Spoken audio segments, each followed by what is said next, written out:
Hello, my name is Jack, and welcome to the Cool Cat Book Review Podcast. Today we will be reviewing the book The Forever War. Here with my partner in crime, Ben Rockaway. Let's get the ball rolling. Just a quick friendly reminder to our podcast listeners, our podcasts contain heavy spoilers, so if you haven't read the book or are planning to, please exit the podcast now. Starting off with the summary of the book. The main character of this book is William Mandela. William Mandela was a brilliant student and was intellectually and physically above average. He was enlisted in the United States Exploratory Force, emphasis in the force, as Mandela put it. This elite group of soldiers was assembled to fight an alien species called the Taurans. The war started when the Taurans shot down a colonization ship from Earth. They were able to travel such great distances with the use of near light speed travel and the new discovery of collapsars. Collapsars are portals that allow ships to travel thousands of light years in a split second.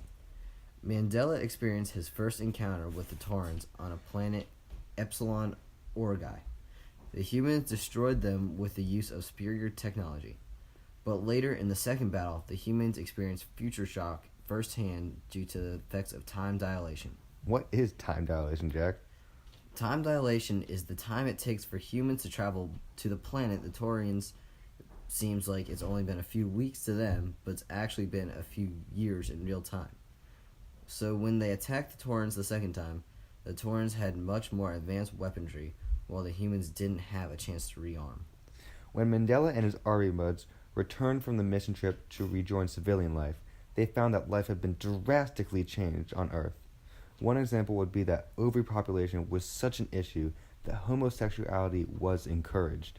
Him and the other soldiers found it difficult to fit back into society that had evolved so much they could barely even comprehend it. How could society be so drastically changed in just a few months? Well, actually, Jack, it wasn't a few months. It was actually 27 years due to time dilation. The soldiers became so alienated from society that many re-enlisted to escape the changes. Mandela and Porter re-enlisted and are assigned postings as instructors on the planet Luda. But last minute, they got changed into a combat unit. Despite the odds of living, Mandela made it through 4 years of combat service in the military, becoming the oldest surviving soldier, while it has been centuries for Earth time-wise. Potter has become Mandela's last Earth connection from his youth. They are eventually given different assignments, which means that the chances of them seeing each other is little to none due to time dilation. After contemplating suicide, Mandela leads a strike force of people that don't like him because they were first to learn 21st century English and he was heterosexual. He leads an attack, being the last of the war, with his squad. Humanity began to clone itself, resulting in a new species called man. Man could communicate with the Taurans, who also cloned themselves, and they found out that the war was a giant misunderstanding due to lack of communication. The colonizing ships were lost to accidents, and Earth used it as an excuse for conflict. It turned out the war was meaningless in the end. Man established several heterosexual colonies just in case a problem arose in the future. Mandela finds Potter on one of these colonies called Middlefinger, and they get married. And that's the summary of the book. And welcome back, everybody. It's still me, Jack Phillips, and my co-host, Ben Rockaway. Now let's talk about the two main characters in the book, William Mandela and Mary Gay Potter. Well, Jack, Mandela has a very strong first-person voice and is created very well by Haldeman. You're getting a whole pile of words for the price of one here. It's like those stories where someone for the present find themselves in the future, except that Mandela keeps finding himself in the future over and over again. This book is solidated around the fact that he goes out to see how the army is doing, and he comes back, and as time has passed, and drastically, he sees how Earth is doing later. Everything changes. The only constants are Mandela, himself, and the war. The first time Mandela comes back, about a third of the people are homosexual, and Mandela says he has no prejudices but is horrified by makeup of men. Next time, almost everybody is, and he's the only heterosexual on the ship he's commanding, and he's nicknamed Old Queer. The entire book is based around how Mandela constantly gets more and more alienated from our society and how he overcomes these obstacles. He has a very engaging first-person voice, which is frankly what carries the book. He's got that confident, confiding tone that makes you want to keep reading. It is absolutely fantastic how his character develops throughout the book. The other main character in this book is Mary Gay Potter. Potter is Mandela's girlfriend that he meets while training on the planet Charon. The relationship between Potter and Mandela starts off slow at first, but over time it develops into a deep, meaningful relationship.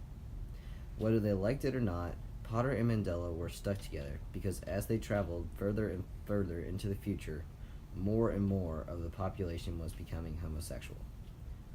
One problem that Ben and I had with Potter was how underdeveloped she was as a character as a whole. We both felt the author could have done a better job with this portion of the book, but Mandela's love for her comes through as he makes it work out in the end. And now, an ad from one of our sponsors, Capsules Incorporated. Do you ever get motion sickness while traveling at 0.999 times the speed of light? Well, I know I do. We have the perfect solution for you. Our product is a new and improved self-contained time travel pod that eliminates all the effects that you normally experience from this type of travel. Our pod uses new energizing electrical nervous stimulation fluid that enhances the capacity of motion that the electron connectors in the brain can hold. It comes in with a built-in augmented reality system so you can play all the new violent video games to practice killing the Tarns while traveling.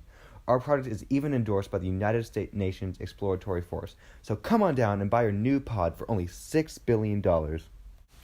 And now back to the show. Throughout the book, Haldeman uses countless amounts of figurative language.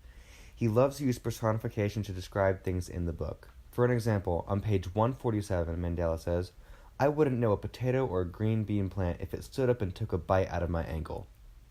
Figurative language is important to the amount of detail this novel goes into.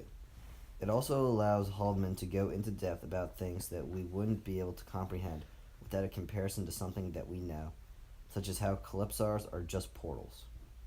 He doesn't need to go into extreme detail with describing the new fantasy things in his book because he can generally compare it to something in our lives. Overall, this book was written to symbolize Joe Haldeman's experience in Vietnam. Obviously, the Forever War wasn't written as an exact account of his experiences in Vietnam, but since he has the experience of fighting in a war, he was able to pull from that knowledge when writing about the battles. For example, Haldeman uses the planet Charon, where the soldiers went through most of their training, to symbolize what he and the other soldiers had to go through during their training. Although Haldeman didn't actually have to deal with fighting aliens and learning how to use an Iron Man suit, he still did have to go through rigorous training and exercises in Vietnam. So what could some themes be for this book, Ben? Well, Jack, one of the main themes of this book is communication can save lives. At the end of the book, we learn that the whole war was really for no reason and was caused because of simple miscommunication between the humans and the Tarns. We can learn from this in our everyday lives by communicating with each other. If the Tarns and humans would have just communicated, the whole war would have been avoided and millions of lives would have been saved. Communication is key in society because without it, there would be nothing.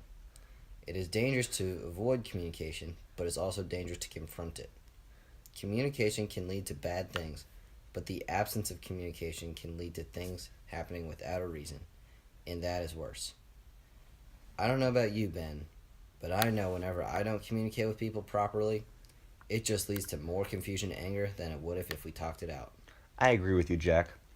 Another theme for this book could be everyone will get alienated eventually. In the book, Mandela and Potter were both alienated on Earth because they had been removed from the changes in culture and didn't understand what was going on, and were practically forced to alienate themselves even more by rejoining the United Nations Exploratory Force. Just like in today's society, when people become isolated, they'll forget how to act around others. Overall, Jack, this might just be one of the best books I've read in a long time, despite the one single flaw that we found in the character development with Mary Gay. But even that wasn't a major problem, and it didn't affect my opinion on the book. To me, the book was very solid all around. The way Hellman described the setting of each of the different places was very interesting and detailed. The character progression of Mandela was excellently done, and his personality was fantastic. So as y'all know, we rate a book on scale of go buy it now to never let your eyes lay on it. Jack and I have decided to give the book a go buy it now. Like, go buy it right now. Like, it's so good. like one day ship that stuff. Well, that's it for our podcast today on the Forever War. We hope to see y'all next time. Make sure you go smash that like button and even subscribe. Hope everyone has a great day and a fantastic week. This is us signing off.